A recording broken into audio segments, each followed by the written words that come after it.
Too many newbies arrive in Liubech and just run around doing quests with no regard for the environment. They don't ask around and find NPCs, trying to find out what actually happened in the city because, believe it or not, there is some lore attached. Let's see what we can dig up after finding out what various characters have to say about Liubech. Liubech is the final stop. Liubech is the final stop. What are you talking about? The last thing the announcer announced at the station, it still rings in my ears. What happened that day? I was returning home to my wife and children from a long business trip. Somewhere on the outskirts of Liubech, suddenly there was a jolt. I thought that was it. The train was about to turn over. It was shaking so hard I almost fell off the shelf. We were entering the station and suddenly the announcer announced, as if nothing had happened, "Attention, rail service to other cities has been terminated. Liubech is the final stop." That's when I realized that something had happened. The faces of all the people in the carriage turned gray, as if the world had collapsed in an instant. At that time, I was still hoping that it was just a natural disaster, and that everything would soon return to normal. Where is this train now? The train? Let me think. I'm not sure. After that announcement, I was like in a fog. I remember getting out of the carriage, and then there was some kind of unnatural silence around.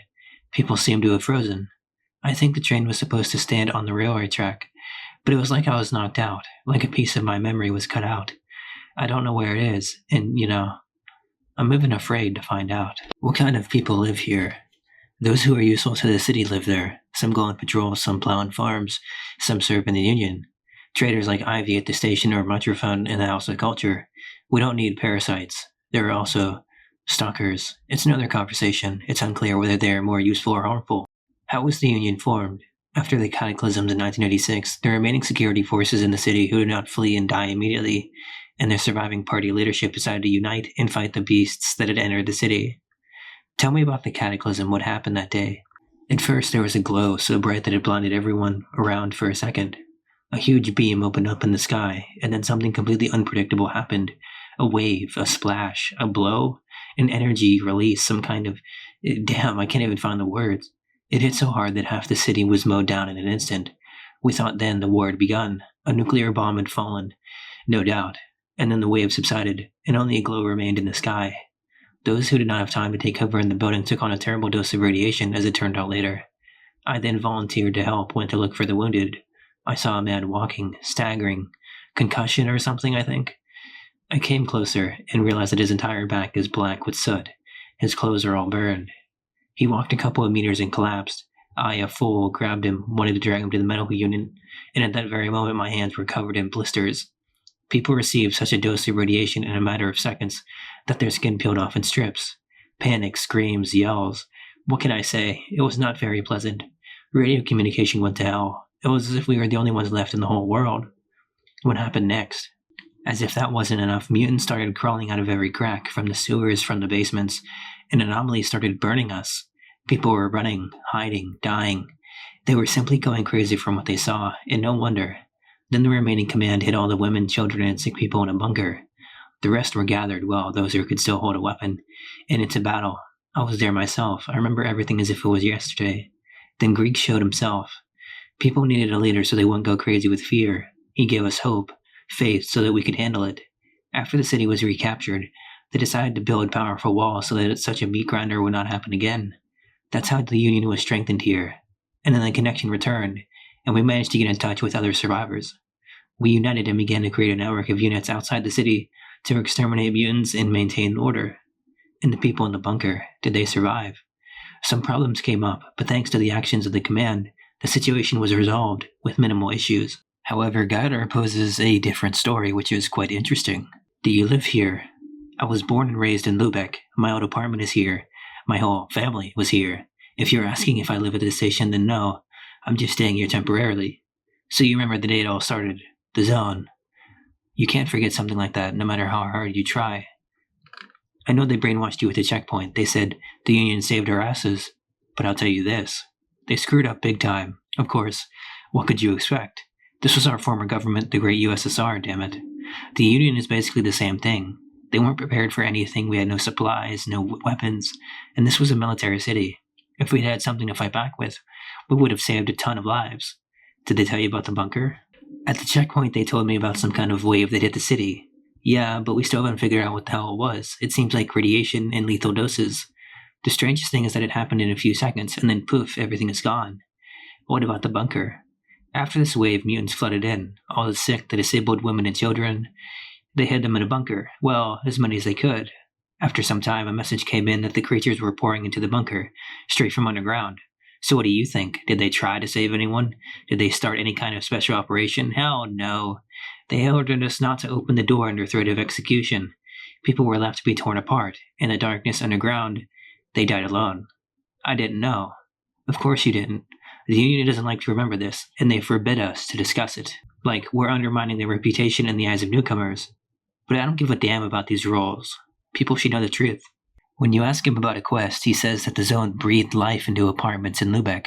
That if you take parts from TVs, for example, they're alive, like flowers and trees. Taking some parts out of them is like tearing off grass or branches. The next day, the TV is whole again, because the zone feeds it, so to speak. It's very interesting dialogue.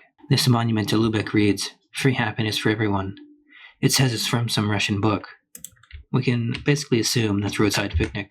This is the Boris and Arkady monument, named after the brothers of the book. They were the discoverers of the zone. We wouldn't be standing here if it hadn't been for them. Why does it look like a ball then? That's a so-called golden ball legend which was handed from the first discoverers to the new generation.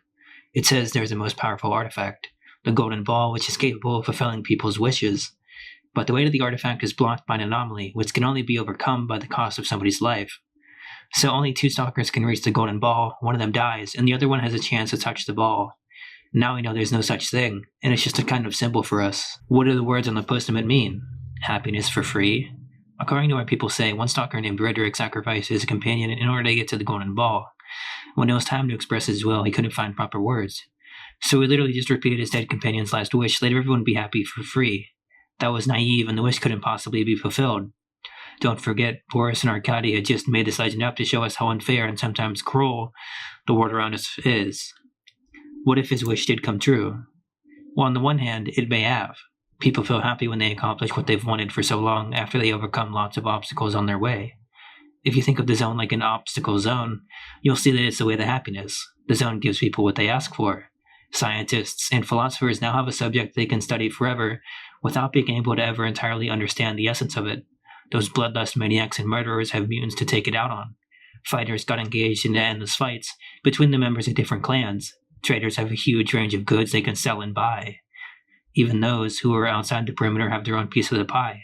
Stalkers supply them with rare artifacts and all sorts of stuff they find here. So everyone must be happy with what they finally have. Makula has other things to say. How did you end up here? In the chief's chair, you mean? Well, for merits. When all this madness began, I forgot about everything in the world. While everyone was saving their own skins, I tried to save as much cattle as possible. And it was the right thing to do. Later it saved our lives. Well, the mayor appointed me responsible for the fields and cattle. That's why I'm here. Tell me about the collective farm. Well, as you can see, we have vegetable gardens, greenhouses, even a small chicken coop, and a few wild boars. And so that the city doesn't go under, we grow all this, feed it, water it, and when the time comes, we cut it up and distribute it. Since resources are limited, a coupon system was introduced. We can't give away more than we have, although there are exceptions. What are the exceptions? Priorities. First of all products go to the military at a higher rate. It's understandable. They risk their lives for our safety. And so that we don't all die here, they must be in shape, well-fed, and happy. And everyone is happy with this? How else can it be? Who will save us if not the soldiers of the Union? What would have happened to us if not for the courage of these guys? When everyone is on their own in such situations, panic sets in, uncontrollable and deadly. Half of us would have been eaten by mutants. Another half would have met their end in anomalies. And nothing of what you see would have been here. And what did the Union men do? They united everyone, and they are setting us on the right path. Do you think they will save everyone? They have already saved everyone. After all, we live here quietly and peacefully, and we don't even need anything. There's water, there's food, there's even medicine, all thanks to our patrons. I think they will put an end to this madness, and we will live well afterwards. Oh, how will we live?